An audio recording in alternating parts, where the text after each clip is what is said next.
the art and science of storytelling is so important to understand as part and parcel of what we do as speakers or as professionals in our day-to-day lives. So I'm going to share with you now this presentation on the innovation storytelling method. And I want to give you some deep insights on how you can very rapidly apply innovation storytelling in a way perhaps that you haven't before. Now, I'm sure all of you have heard about storytelling before. Innovation storytelling takes the discussion one step further into the future. Innovation storytelling is the ability to paint a picture of the future that listeners can't yet see. And when we think about our day-to-day lives in business, even something as simple as business strategy is really nothing more than a story until we execute on it. Our strategies are stories that we tell our teams in order to give them a picture of what's to come in the future. Your ability to be an innovation storyteller is the opportunity to really create that future in the mind of the listener so that they can step into it, they can talk about it, and they can share it with other people so that more and more people can live the vision that you are setting. So I want to tell you a little story of my own. I had the good fortune to work with fractographers at Corning Glass, one of the biggest glass manufacturers in the world, and a 170-year-old company that has continued to innovate since day one.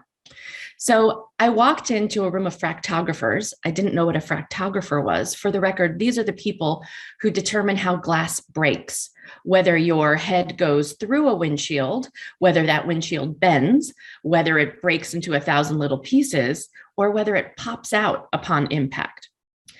I sat down with them to talk about a new innovation that they were creating, and this was the first of 68 slides in the deck they intended to present to the CEO and the board to get funding for a new windshield. This is an atomic model of glass, and they were very excited about the new sand molecules and glass that they were creating. I, on the other hand, rolled my eyes to the back of my head and thought, I'm not going to make it through 3 slides. In the middle of this presentation, one of the fractographers became an aunt. Her sister texted her a picture of her new baby, and we were all oohing and eyeing over the picture. She passed her cell phone around to see the newborn. Well, as fascinating as that was, moments later, we all went back to the very boring picture of the sand molecules. And I thought, oh, and I said, guys, no one cares. Amy, show us a picture of that baby one more time. And so she did. And I said, wow, look at the pancreas growing on that baby. Can you imagine how many neurons are actually building and thriving right now in this little baby's brain, and the tiny little capillaries that are running all through the baby's body? Isn't that phenomenal? And they all just kind of looked at each other and was like, oh, I get it. We're focused too much on the feature, the product, as opposed to the actual impact that this lovely baby is about to have on everyone in Amy's family's lives. We get caught up in the minutia sometimes of what we do, and especially in innovation, when we're telling stories around new products and services that, frankly, they are stories that just don't serve us. When we try to explain things to people on the molecular level, as opposed to the impact level, we lose our audience. Now, I need to tell you that I wasn't always an innovation storyteller. My last gig before becoming one was at the Centers for Disease Control as an epidemiologist, tracking all the different strains of HIV coming into the United States. And prior to that, I dabbled a little bit as a revolutionary in Central America in the late 80s while wars were raging there. And I determined that the stories that I wanted to tell were not about violent overthrow, but rather changing the world in a different way. And I started doing work in Southeast Asia rather than Central America, trying to slow the spread of HIV there. At the time when I got to Thailand, 1 in 6 sexually active people were HIV positive. And my goal was to slow that spread, working with public health officials and developmental NGOs to change that story. What we realized in the process of doing that work is that in order to change behavior among the most vulnerable populations, We had to entrust people to become the owners of their story. In my case, I was working with sex workers and their customers. And the way that we found people could change their behavior was not through very scary, very revolutionary, or very shocking kinds of public health messages. At the time, the Department of Health were using messages like "get AIDS and die." Rather, a transformative story, an innovative story was necessary in order to take people from the very terrifying present to a very achievable, although aspirational future. And that involved ensuring that every listener of a public health message could see themselves in a future that was better than the one that they were operating in that moment. In my case, working with sex workers and their customers, it was about enabling sex workers to see life after prostitution. What did that look like? Well, what we did was we interviewed sex workers to find out exactly what they wanted their lives to be like after that work. And almost every one of the women that we talked to said they wanted to become entrepreneurs. They wanted to become business owners. And most importantly, they wanted to be in control of their own destiny. What did that mean? It means that not only did we have to create public health programs that would slow the spread of HIV, clean needles, and condoms, but it also meant that we could train sex workers to become entrepreneurs. Pig raising, chicken raising, duck raising, things like that, even starting their own computer classes and beginning their own businesses, handicrafts, gem cutting, you name it. So for the next 3 years, we started not just evolving programs to help these young women, but also developing the stories that would allow women to see themselves on a path to something better. And so I'll ask you to just pause and think for a minute. When you are projecting a change that you want to make, a strategy that you want to invoke, or a way for an opportunity for an employee or one of the audience's members that you're presenting to, how often do you stop and ask them to think about the future that they would like to see themselves becoming a part of? And are you able to help them paint a picture and a vision for what comes next? In my case, I was looking for examples of who I could turn to for these stories. And as it turns out, I'm not just an anthropologist, but I was also a religion major in college. And I was fascinated with the way that the prophets were able to move the word around the world and the techniques that they used to communicate groundbreaking changes, really paradigm shifting messages that would change all of our lives. And I think of these prophets as the world's greatest viral storytellers. And what do I mean by that? I mean that these are people who were able to tell stories that we are still telling thousands of years after their passing. How did they do that? They found a way to tell us a compelling story that not only would we hear, that we would internalize, but we would also have the capacity to share the story on our own without those prophets, without those individuals with us any longer. And there are very specific ways when I broke down the stories of Jesus, Buddha, Muhammad, Moses, and so many other prophets, even modern day ones like Steve Jobs or Bill Gates, if you want to assign them that lofty title. But I broke them down into 5 essential methods of how to tell this story. And all of the prophets do this. So here's how they do it. In getting people to engage in an innovation story, one which fundamentally asks people to change both their belief and their action, they start off step 1 with a shared history. The prophets shared with us, what do we share in common? Where is the common ground where we both begin? In the case of our prophets, our original historic prophets, we start off with the calendar of events, things like Easter, Christmas, Rosh Hashanah, Passover, Ramadan, right? All of those events that ground us. Jesus didn't throw out the Jewish calendar when he began this new way of thinking about the world. The Buddha never said he wasn't a Hindu. He chose a different way of thinking about life, but he joined us. All of these prophets joined us with a shared history.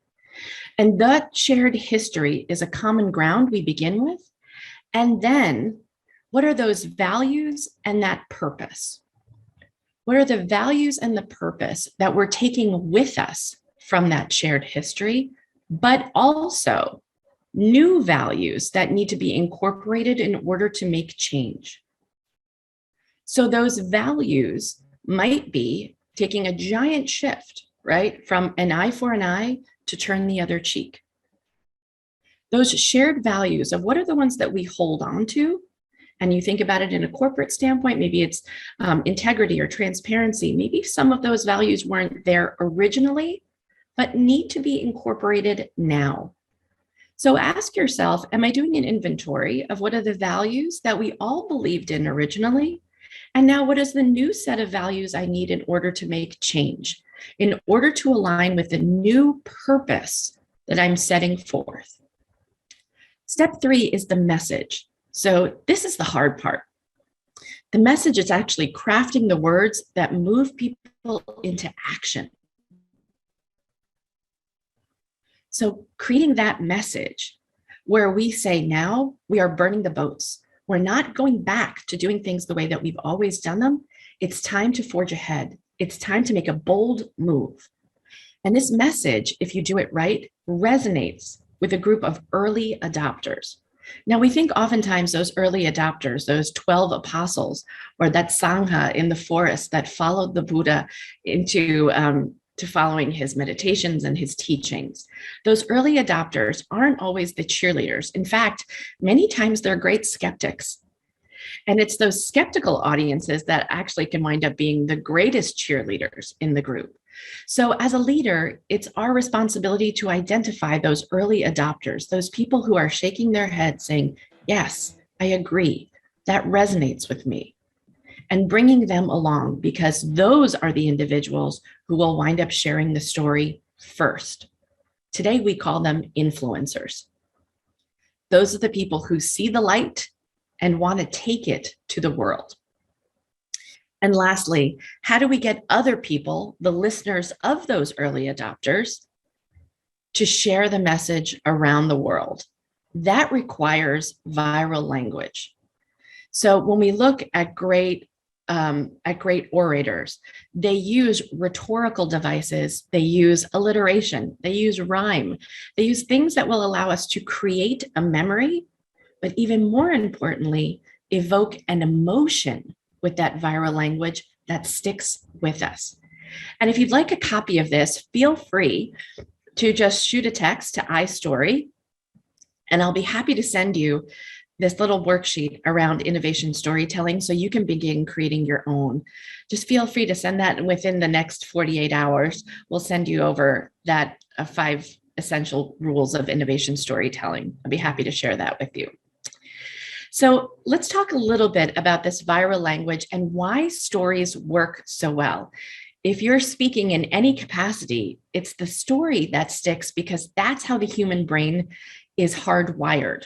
It's the way our grandfathers transmitted our nightly stories to us, the way our grandmothers transmitted great recipes to us. How we hold that information to us, unfortunately, does not come in the form of 3 bullets or an Excel spreadsheet, or frankly, even this PowerPoint. It's the stories that you'll hold on to, because that's how our brains are hardwired. And in fact, Stanford has done the heavy lifting for us. They've done the research. In a study conducted, they found that when they just gave people a list of items to memorize, within 6 minutes of leaving a meeting, they had forgotten that list of items. However, when those items were wrapped in a story, the participants were 22 times more likely to remember what was shared in the meeting. So I often refer to stories as the greatest memory-making device on the planet, and therefore the greatest productivity tool of any executive or leader. It's a memory-making device. How much easier would our lives be as business people if we didn't have to keep repeating ourselves endlessly, or frankly, playing endless games of telephone in which the message is misconstrued, misunderstood, or improperly shared? When we get the story right and someone else can repeat it, now we are really creating communications device that is so powerful, it is undeniable. But the way that a story sticks isn't actually just great language, although that's very important. It sticks because of the emotion, and nobody does this better than Disney and Pixar. In fact, they did a whole movie, right, on just our emotions alone. And that's because there are very powerful neurotransmitters and neurochemicals. And I know you've heard these before, things like adrenaline and cortisol. These are our stressors, right? It's why we go to see a horror movie and our palms are sweating. We have physical reactions to emotion. And frankly, that's just a story, right? A horror movie. And yet we feel it in our bodies. And I was moved by this the other day, just watching a TikTok video of a dog watching the scene in Bambi where the mommy gets shot. The dog was whining and crying in this TikTok. Even a dog knew what was happening and could internalize the feeling of knowing what was going on on the screen. When we tell a story that motivates emotion, things like adrenaline and cortisol that provoke stress, that's a wake-up call. That's the car crash at the beginning of an action movie. When we then bring our participant along who's listening to the story, and Bambi gets to meet his new forest friends like Thumper and the others, right? Now we have this amazing rush of oxytocin, that pleasure neurochemical that says, I can relax, right? That serotonin that says, I'm not depressed anymore. I feel better. I get over that hump of horror, of terror, of fear, of action and excitement. And now I'm along for the ride. In fact, you have me right here in the palm of my hand. So what these powerful neurotransmitters do, and I'm asking you as storytellers to think, when I tell a story, am I thinking like a brain chemist where I can evoke emotion in my listener so that they stay tuned, they stay interested, and I can guide them to the outcome that I'm looking for. And most importantly, when we have a physical emotion in the body, that is the Velcro, that is the glue that holds the story to the human body and the human brain. And then this vehicle becomes a transportation device. I can now share it because I've internalized it in my blood chemistry. That's how story stays in us. It evokes an emotion, it triggers chemicals in the body and the brain, and now it's physically inside of us, the story. In fact, every time I tell a story or I mention something that physically lives in the body, like that example, I want to wash that man right out of my hair. You can feel it in your hair. You can feel it in the body. We hold on to sensation that way, and we hold on to story that way. So I'm asking each of you to really get inspired to think about that next story that I tell. Can I incorporate sensation, taste, touch, feel? I can smell the chocolate chip cookies, right? When you're telling a story about being at your grandmother's house. Tell those feelings. Don't just tell the story so that it sticks in the body. So when I first got started in the business of innovation storytelling in 1999, everyone was telling a revolutionary story. Every technology was going to revolutionize the world. Everybody was a modern day Che Guevara in Silicon Valley. Unfortunately, those stories all began with this shock and awe technique. And frankly, we scared the bejesus out of people. Join the dot-com revolution, join the Y2K revolution, the cybersecurity revolution. Everyone was being revolutionized. And it was terrifying and it was fatiguing. And it worked for a while until it didn't. But in 2022, in the midst of the sharing economy, Uber, Airbnb, et cetera, our goal, and frankly, what works in the marketplace, is a story that allows us to share caregiving activity. That means I care about what happens to you. And it happens every time that you write a Yelp review. I care whether or not you go to this restaurant that I love or one that I dislike. Don't go. And in fact, our brains are hardwired to receive specifically a goodwill story. That shock and awe story works for a while. We're absolutely terrified, right? Ask any public health official. We're terrified when we're asked to change our health behavior. And if COVID has taught us anything, we fight it like mad, right? But a goodwill story actually lights up the brain with those chemicals. And what do I mean by goodwill? Goodwill is the act of making someone else's life better. So when you're telling a story and you think about that listener, how do you make his or her life better by telling it? What does he or she need or they need when you talk to them and ask and you think about what's the best possible outcome to make my listener the hero? That goodwill story does something. It actually triggers reduced stress related activity, greater reward related activity, that sense of satisfaction. And you feel a sense of satisfaction when you help someone else as well, and greater caregiving related activity. So every time, let's say, a customer posts a review, right? This is really the thing that made Amazon the powerhouse that it is customer reviews to say, I loved it or I hated it. Because we trust other people more than we do the larger corporate voice that hangs over us, that paid for voice. And this is tracked to very, very ancient tribal behavior that said, eat this mushroom, don't eat this mushroom, or maybe eat that mushroom. That's a little funny. But when we could tell other people and give them guidance, we feel better and the recipient feels better. It's natural caregiving activity that comes to us that is incredibly ancient. And so that means of storytelling is powerful when we use it in a modern day setting as well. And we know from a business standpoint exactly what happens when user generated content, the people we tell stories to, now go on to tell our stories in their own voice. It's more influential on purchases, it's more memorable, and more than anything, it's more trusted. So that's really important, right? When we think about this user-generated content, ideally, we want other people to tell our stories for us after they leave the room, that they keep telling these stories. So we have to make sure we give them venues to tell them. So I want to just give you a couple of little tips on how to tell an innovation story in the last 5 minutes that we have together before we begin our Q&A. So always remember, great storytelling starts with great listening. So before you tell your next story, before you give your next presentation, ask yourself the question, how do I make my listener the hero in the story they're about to hear? That doesn't mean you incorporate the listener into the story itself. It's you think about what's really important to them. And as you think about leaving the interaction with your listener, how do you want them to feel? Empowered, in charge, trusting, really enabled to go and do something perhaps that they never have before. How do you want them to feel?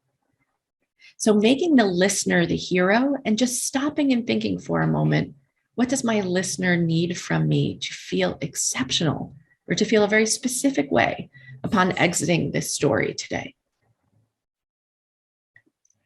Step 2 is remembering that shared history. What is that shared history together that you have? Where are the commonalities? And we always think this has to be a positive. Sometimes I think about this from a business standpoint, right? From a prospect standpoint. What are the things that we dislike about our industry? What are the things that we can't stand? Can we bond over mutual annoyances that, where we're a little bit of doing some complaining together, or those things that we've been able to overcome even in the past? Where is that shared history, both good and bad? Because it's the vulnerability of the things even that we've screwed up in the past, or we've stumbled over together, that creates that shared connection. And in fact, it's actually really important to remember that humans connect oftentimes at disappointment and failure. We commiserate with one another at the tough times, at the challenges, not at the championship, not at, crossing that finish line. We empathize with one another through that empathic story journey. So remember that shared history where you have that common ground together. The other thing that takes place in an innovation story when we're ready to tell that message is where the shift takes place. Are you actually able to name the change that you're trying to invoke? So when we do innovation storytelling, we get really clear about where there's a shift taking place. Now, for many of us over the last 2 years, the shift may have been COVID. The shift may have been working from home. The shift may have been some very tough times about losing loved ones or losing members of our community. Or maybe it's a giant technology shift that we're all adopting now. But if you can name the shift and you can own it, where you and your listener agree that there's a giant shift taking place in the market, in the business, at home, in our communities, then you are creating a new common ground that is very fertile to share your new message. So own the shift. The next is to remind folks when you're making this message where we've come from, and sometimes a little chronology is helpful in guiding people through your story to the place that you want to get them to go. So in this example of a software company, I share oftentimes where products were in the 1970s, how we used to sell products and services, that was quite transactional, all the way to today, where we have a relationship with a customer, let's say like Netflix, right? Chances are we're not going to cancel our Netflix subscription because we have a month-to-month relationship with our customer, with a vendor like Netflix. We have that experience where month after month, we're going to pay that fee. We're not just buying something and letting it go, because Netflix is committed to making us happy over the long term. There are always new movies. There are always new shows to watch. That's very different from the 70s where we sold a product and we walked away. We've transitioned over time to having a relationship with the companies that we do business with. And frankly, as a result, we demand so much more from them for the $13 we pay each month. So give your client, give the listener an opportunity to see the trajectory of change that you're coming to as you're about to rock their world with something innovative and new and different. The next thing we want to do is show them heaven. So it's not just enough that we show them a change or we show them a disruption, but we want to show them how much better the future looks if they are willing to take that journey with us. So what would it look like if everything went beautifully after this shift? Can you paint a picture of a far better world that our listener, our hero, can now see themselves inside of? Can you make it so clear that they can see it? Because that's what the prophets did for us. They showed us what was to come, even though we couldn't see it. And we believed it. So showing them heaven, showing them what the future looks like, and getting as clear about that as possible before you ask them to step into it. And then, and only then, if you're selling a product or service, do you share with them what those tools are? What is the product or service you'll be bringing to them? Then you can share all the features and benefits, all of that molecular sand that we were talking about in slide 1.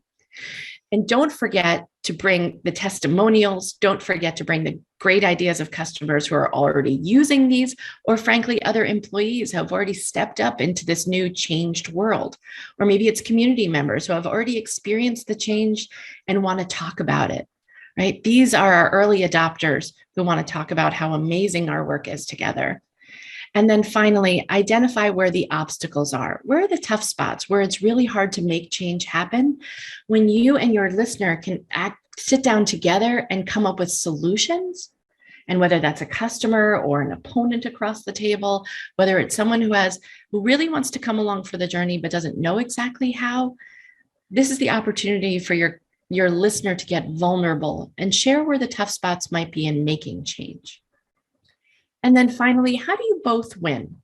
How do you both win when you reach this new place? When the strategy is actually achieved, how will you both come out better on this side? If you're management and employee, if you're a politician, if you're a nonprofit worker and nonprofit leader and a community, how do you both win? Because otherwise it sounds disingenuous if you're just selling a one-sided solution.